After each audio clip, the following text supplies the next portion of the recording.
konsisten, komitmen, dan juga tanggung jawab gitu ya terkait apa yang diambil oleh teman-teman pada akhirnya nanti adalah suatu kunci dari keberhasilan.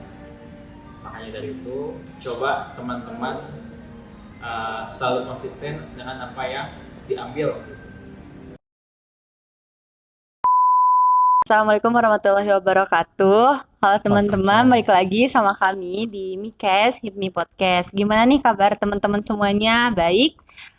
Kayaknya lagi pada liburan ya Teh ya? Betul, Teh. Iya, by the way kenalin nama aku Syaswa dan Salsabila yang bakal nemenin kalian terus sampai akhir video. Makanya kalian tonton terus sampai akhir ya, soalnya kita akan memberikan informasi-informasi penting dan menarik ya Teh tentang Hipmi PT Unisba. Nah kebetulan Mikes kali ini kita akan mengangkat tema semi atau seputar HIPMI yang akan kita bahas langsung dengan narasumber kita yang keren banget ya Teh ya, dan juga lebih cukup mengenal lebih jauh gitu tentang HIPMI PT Unisba. Nah langsung aja kita kenalkan ya Kang Farhan. Apa kabar Kang Farhan? Alhamdulillah baik. Teteh gimana? Apa kabar? Alhamdulillah baik juga, Kang. Alhamdulillah. Boleh kan kenalkan aja langsung ke teman-teman semuanya. Oh ya, halo teman-teman. Perkenalkan nama saya Farhan Ahmad Hanif. Alhamdulillah di periodisasi ini saya diamanahi sebagai Ketua Umum HIPMI PT Unisba. Oke Kang, kebetulan kali ini kan kita mengangkat tema semi ya seputar HIPMI. Jadi kita sekarang akan melontarkan pertanyaan-pertanyaan yang menarik ya tentang HIPMI PT Unisba kepada Kang Farhan. Nah, oke langsung aja ya ke pertanyaan pertama. Kan mumpung lagi berbincang-bincang sama Kang Farhan. ya Kang Farhan ya. Jadi aku pengen tahu apa aja sih benefit yang didapati gitu ketika bergabung di HIPMI PT ini. Sebenarnya kalau misalkan berbicara terkait benefit banyak banget nih Teh. Yang paling menjadi fundamental ada 3 sih. Yang pertama terkait relasinya, karena memang sangat luas gitu ya HIPMI PT Unisba, dikarenakan diakui secara internal sebagai ormawa kampus gitu ya, dan juga sebagai organisasi eksternal gitu, yang mana birokrasinya sampai pusat gitu. Kalau misalkan tarikannya dari HIPPT naik ke Banom, Badan Otonom yang menuhi HIPPT, terus lanjut ke BPC, Badan Pengurus Cabang, lalu ke Badan Pengurus Daerah, kemudian langsung terakhir di Badan Pengurus Pusat. Yang mana BPP ini pastinya sudah kenal gitu tokoh-tokoh yang kiranya sudah melanglang buana lah, kayak Sandiaga Uno, Edi Tauhir dan sebagainya.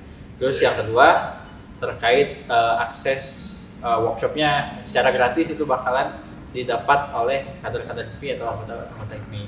Itu benefitnya gitu. Yang ketiga terkait akses mentoring bisnis. Mentoring bisnis itu sebagai penunjang teman-teman kader yang memiliki atau yang belum punya usaha gitu ya, yang nantinya didampingi yang pada akhirnya bisnis-bisnisnya tersebut growth gitu, ataupun yang belum punya usahanya jadi punya usaha kayak gitu Teh. Nah itu kan udah tuh ya Kang, tadi kita bahas tentang benefit dari HIPMI kalau kita gabung di HIPMI PT Unisba itu sendiri ya Kang. Nah kebetulan nih aku dengar nih ada fun fact juga nih dari tentang Kang Farhan sendiri nih ya. Kan katanya tuh udah menjabat selama 3 periode di HIPMI PT Unisba ya Kang. Nah aku mau tahu nih Kang, apa sih alasan Akang kenapa bisa bertahan selama 3 periode berturut-turut, dan apa sih benefit yang Akang dapetin dari HIPMI ini sendiri? Oke. Kalau misalkan berbicara kenapa padanya bertahan selama 3 periode secara berturut-turut, karena memang pada akhirnya ada benefit-benefit yang menunjang, kayak misalkan terkait relasi pasti itu dari setiap tahunnya, tiap periodenya pasti menambah gitu. Terus terkait akses ilmu, akses mentor dan lain sebagainya. Ketika pada saat periodisasi pertama sebagai sebagai staff, memang dapat, cuma tidak sebanyak ketika pada saat periodisasi kedua. Karena kenapa di periodisasi kedua kan sebagai ketua bidang gitu ya, yang pada akhirnya lebih fleksibel gitu mananya gitu. Entah itu terkait materi, entah itu kita akses senior-senior yang ada di HIPMI PT Unisba sendiri, ataupun di tatanan birokrasi yang lebih tinggi lagi, entah itu di Banom, BPC dan lain sebagainya. Dan pada saat jadi ketua umum pun sama gitu, semakin luas lagi ternyata kita bisa mengakses lebih luasnya ke BPP pun kita bisa akses gitu. Kemarin kan sempat di diklat gitu ya, kita ambil salah satu materi yang mana sebagai sekjen BPP itu sekjen bilangnya ya Abangda gitu ya, Abangda Anggawira itu ya, yang kebetulan beliau sebagai komisaris di Krakatau Steel gitu. Makanya kita kalau misalkan tatanannya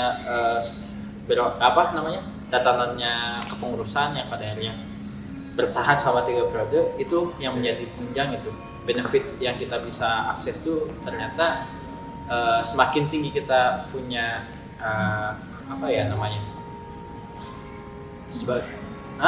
Jabatan berarti. Iya betul, sebagai jabatan kita semakin tinggi, relasi kita juga semakin banyak gitu. Dan mereka pun pasti menganggap kita gitu, oh ternyata misal gitu ya dari BPP atau BPT atau BPC, oh ternyata ini ketum kita tuh dari BPT Unisba tuh saya gitu. Itu bakalan lebih welcome lah dibandingkan staff ataupun yang lainnya gitu. Kayak gitu. Banyak banget ya Kang benefit yang Akang dapati ya sama menjadi ketua HIPMI Unisba ini. Nah kan pastinya sebelum menjadi ketua HIPMI pasti kan melewati beberapa tahap juga ya Kang ya, dari kader, pengurus hingga akhirnya bisa seperti sekarang ini ya. Nah kalau boleh tahu nih apa aja pengalaman apa aja sih yang Akang dapati dari kader hingga sampai ketua? Kalau misalkan tarikannya kader gitu ya, kalau misalkan kader kan memang kita baru mengenal secara cangkangnya lah bisa dibilang, dan kita juga bakalan diurus oleh pengurus itu. Yang saya dapatkan pastinya terkait ilmu bisnisnya, entah itu pada saat waktu mentoring, pada saat dulu ketumnya kebetulan Fahmi gitu ya, entah itu terkait mentoring, entah itu terkait workshop yang menunjang bisnis kita gitu, itu bakalan dapat gitu. Cuman terkait relasinya memang terbatas kalau misalkan sebagai kader. Kenapa demikian? Karena memang kader itu kan sudah ada yang mengurusnya gitu.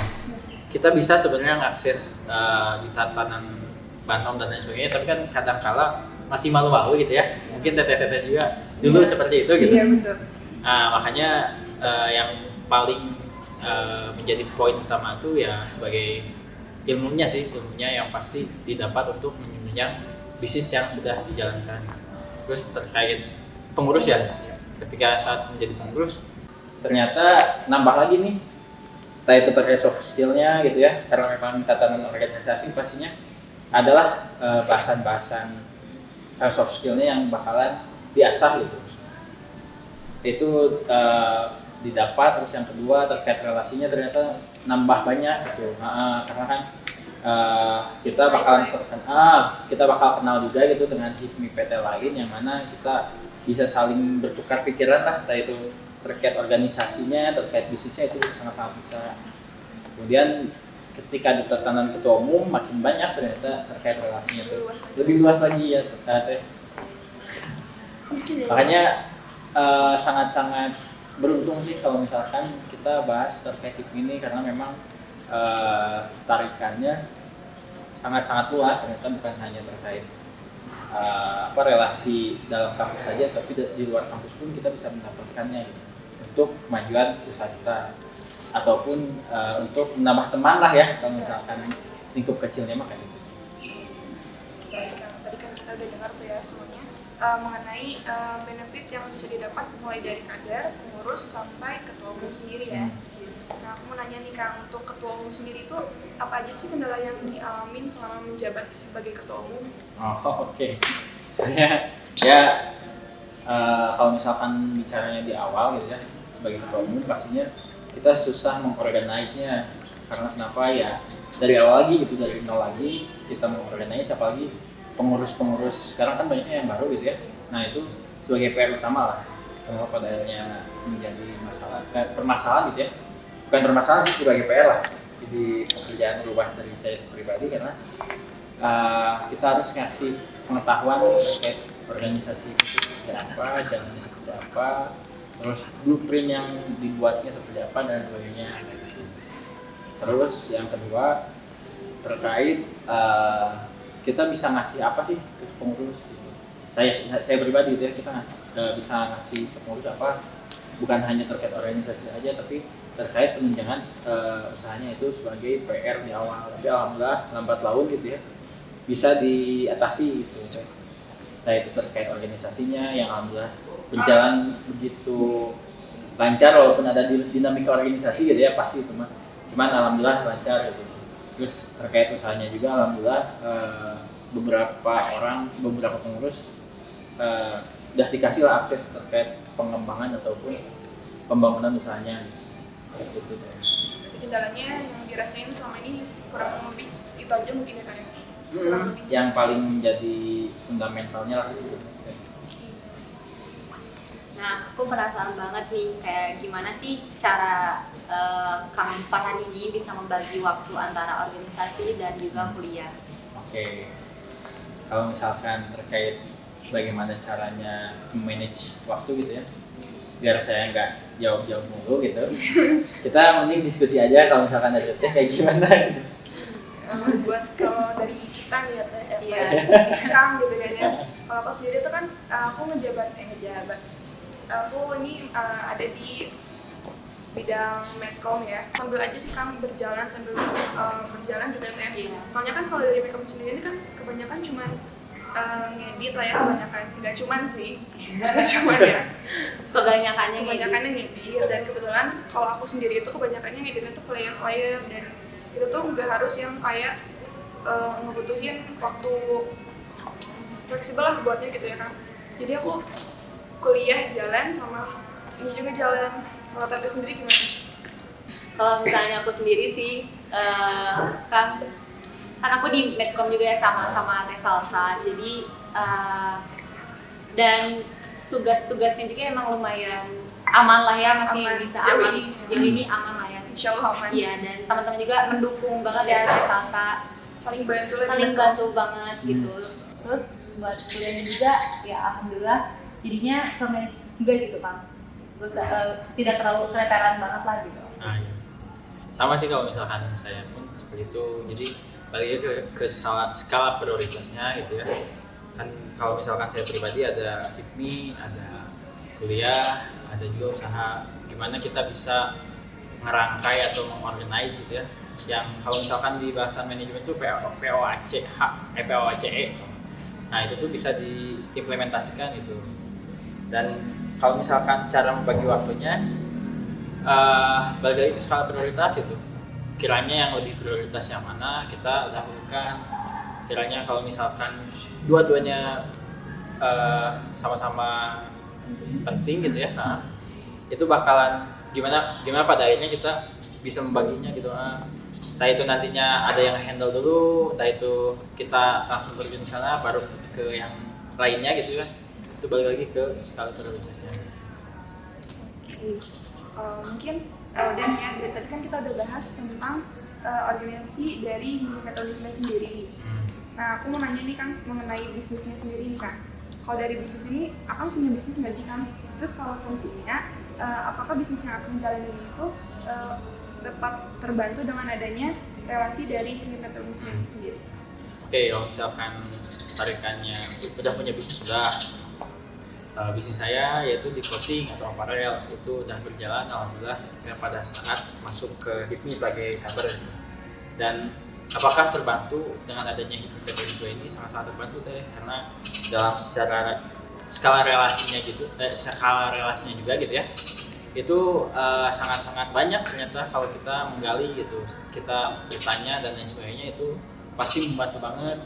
Contoh halnya kalau misalkan saya tarikannya di clothing, terkait perfeksinya ada, itu terkait si bahan-bahannya saya juga dapat gitu, bahan terkait hoodie ataupun kaos dan juga kemeja itu ada ternyata di tatanan HIPMI gitu, dan itu sangat-sangat membantu gitu ya terkait produksinya gitu.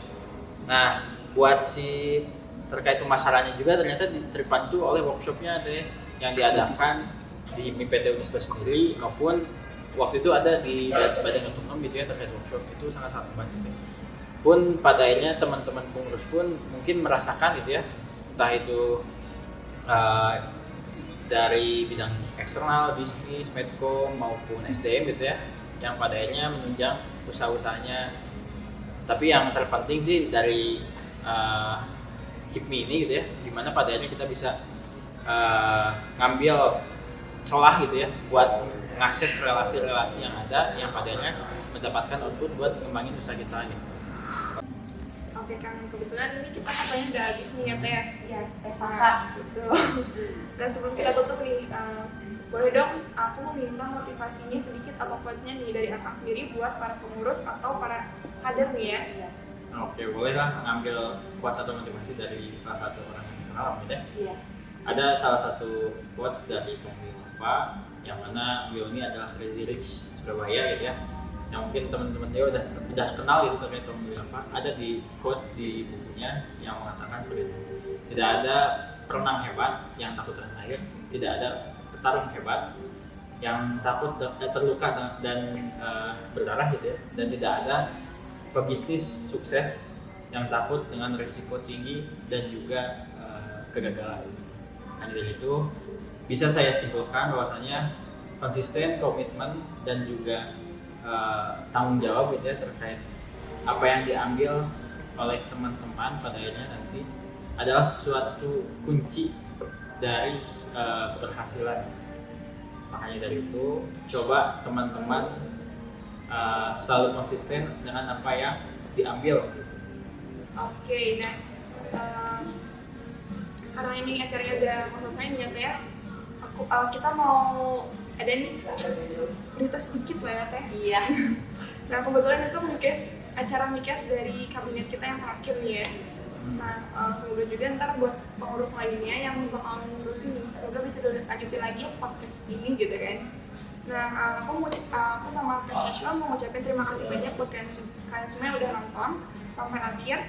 Mohon maaf bila ada salah-salah kata. Semoga mikes yang udah kita tayangin ini bisa bermanfaat semuanya buat kalian semua ya. Oke, akhirnya kita ucapkan wassalamualaikum warahmatullahi wabarakatuh.